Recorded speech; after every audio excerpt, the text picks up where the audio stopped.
This is now called Five Funnies with Coach Sykes. Okay, Okay? let's do this. So we're going to fire them right across. Okay, Five questions. Okay, Okay, you ready? yeah, I'm ready. Okay, question one, cats or dogs? Dogs, Question number two, Chipotle or Moe's? Chipotle, Question number three, and the girls already told me the answer, Starbucks or Dunkin' Donuts? Starbucks. If they got that wrong, then there's something wrong with them. Question number four, Okay. Zac Efron or Channing Tatum? I mean, Channing can dance, so you got to go with him. And Zach's like in high school still, so yeah, Channing. And last but not least, pink or purple?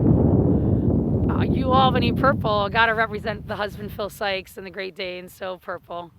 All right. Oh my Five Funnies with God. Jen Sykes. You're welcome, everyone. Let me drop the mic.